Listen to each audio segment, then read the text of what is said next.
Ras bir kuni keldida aytyapti. Sho'gat aka deydi. Qip-qizil mikrovolnovka turgan edi deydi, vitrinada deydi. 2 yil bo'ldi deydi, shuni turganiga deydi. Bugun kelib olib ketsa bo'ladimi shuni deydi. Men bilardim, uni umuman sota olmasligimni deydi-da. 2 yil oldin deydi, menga deydi bir odam deydi, tovarni olib sotib, pulini olib kelib bermadi deydi. Qarz daftaridan o'tkazib, birga ko'chirib jonga tegib keyin chizib tashlaganman deydi. To'ppa-to'g'ri kirib kelyapti oldimga deydi. Aka yaxshimisiz, salomatmisiz?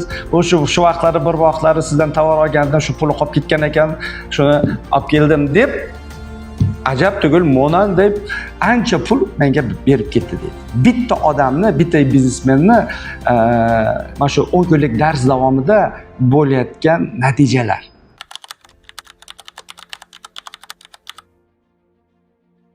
Mana bizlarni biznes bo'yicha kurslarimiz bir nechasini tamom qildik.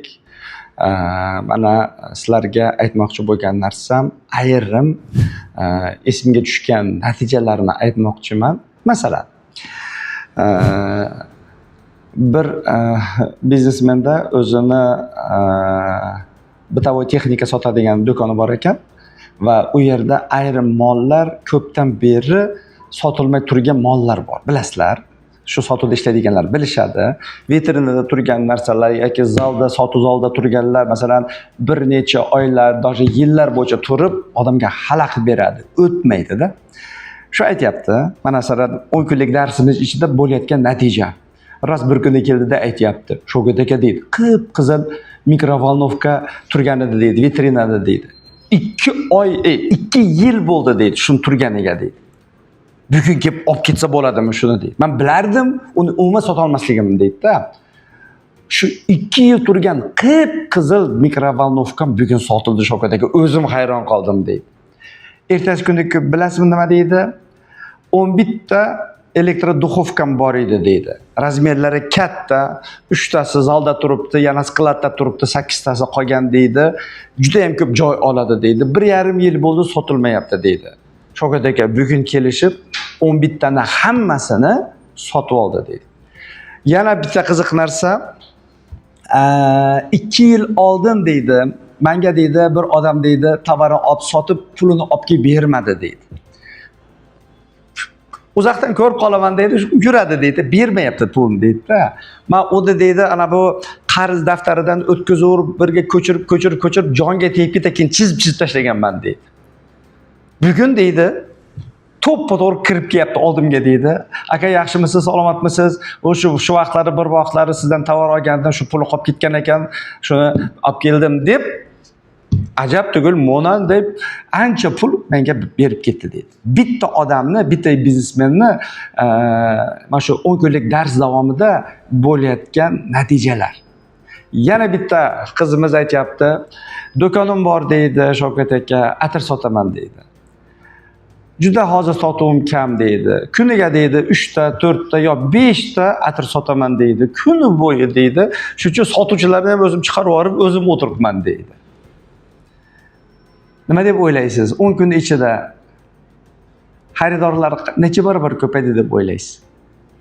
To'g'ri aytsam topish qiyin. Nima uchun deganda, xaridor 4 ta 5 tadan bir kunda, 4 ta 5 ta bo'lgandan 63 tami 65 taga chiqdi. Bir kunda 60 ta 65 ta atir sota boshladi.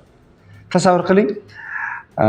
Siz so'rashingiz mumkin, Sho'gat aka nimani hisobiga? Sababi har bir insonning hayoti uning qalbini ko'zgudagi aksidir deydi donishmandlar. Yana qaytaraman. Har bir insonning hayoti uning qalbini ko'zgudagi aksidir deydi. Shuning uchun odamning hayotiga uning biznesi ham kiradi. Toki odamning o'zi o'zgarmagunicha uning biznesi ham o'zgarmaydi. Albatta biznesmenlarda savol hosil bo'ladi. Sho'gat aka, odamni biznesmeni nimasi o'zgarishi kerak degan. Bu juda ham katta mavzu. Buni bemalol mana shu bizlarni biznes darslarimizga, biznes klublarimizga qatnashib bemalol bilib olishingiz mumkin. Juda ham oson narsalar, tushunishga ham oson narsalar. Siz agar faqat harakat qilsangiz, siz o'zgarsangiz, sizni sog'lig'ingiz, oilangiz va shu jumladan biznesingiz ham yaxshi tarafga o'zgaradi. Bu biznes klub darsimizni ochganimizdan sabab nima? Mana men o'zim shifokor bo'lganim uchun sog'liq bo'yicha mana bir necha 25 yildan beri shu yo'lda ishlab kelyapman. Lekin shu jumladan kuzatyapmanki, sog'liq darsiga qatnashib odamlarni nafaqat sog'lig'i yaxshi bo'lyapti, balkim biznes qilayotganlarni biznesi ham yaxshi bo'lib ketyapti-da. Shuni qayta-qayta ko'rdim, keyin o'yladim, keling shularni alohida biznesmenlarni yig'ib, shular uchun konsentrированный dars beraylik, biznesga qaratilgan dedim. Va shu yo'lda bir necha oy har xil eksperimentlar qilib, ko'p darslar o'tdik va zo'r natijalar oldik. Shuning uchun mana endi hozir 6 oylik biznes klub darsimizni boshladik. Boyaga aytganimday, shart emas sizga 6 oyga qatnash. Siz 1 oyga qatnashingiz mumkin, yoki 3 oylikka qatnashingiz mumkin, yoki 1 oy 6 oylikka qatnashingiz mumkin. Bu o'zingiz tanlaysiz. Xo'pmi? Yana bitta narsasini aytmoqchimanki, bu biznes klubimizdagi olinadigan darslarni siz hech qachon boshqa biznes klublarida oladigan darslarga mutlaq o'xshamaydi. Chunki ikki xil ilm bor, qalb ilmi va aql ilmi.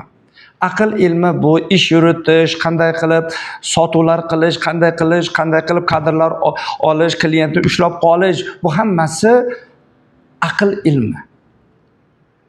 Lekin qalb ilmi biznesmen uchun qalb ilmi umuman boshqa narsa. Umuman boshqa narsa.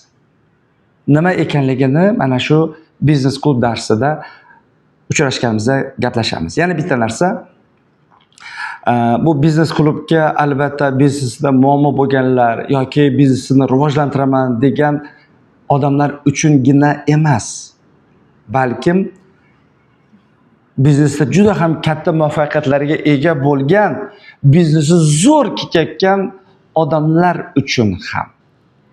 Nima uchun deganda, hozirgi men aytadigan gap egasiga yetib boradi degan niyatdaman. Chunki siz xohlagan ishingizni qildingiz, xohlagan masshtabda qildingiz, xohlagan pulingizni topdingiz, xohlagan uyni qurdingiz, xohlagan to'yni qildingiz, xohlagan yerga borib davom oldingiz, xohlagan mashinangizni minib yuribsiz. Hamma siz xohlaganingizday bo'ldi. Lekin qalbingizda xotirjamlik topmadingiz. Baxt hissiyotini, rohat hissiyotini his qilmayapsiz. Butun qo'ygan maqsadingizga erishdingiz-u, lekin mana bu yeringizda rohat yo'q. Atrofdagi hammalar sizga "Oy, молодец" deyishyapti. Lekin siz ichingiz, mana bu yeringiz bo'sh. Nahotki shugina eng erishishni yuksagi shumi? Nega men mazza qilmayapman, rohat olmayapman qilgan ishlarimdan? Hammasi qoyil, lekin men rohat qilmayapman-ku. Ko'pchilik shunaqa deysiz. Katta yutuqqa erishgan odamlarda ana shu ichki qalb bo'shlig'i paydo bo'ladi. Mana shu biznes klub darslarimizda ana shu qalb ilmlarini olib, qalbingiz sokinlikka kiradi. Qilayotgan ishingizdan shunaqa rohat qilasiz, qay darajaga olib chiqqaningizdan qat'iy nazar. Bu juda ham muhim narsa, qizlar, bolalar. Bu juda ham muhim narsa. Teoriyada bilamiz-ku, lekin amalda qila olmaymiz.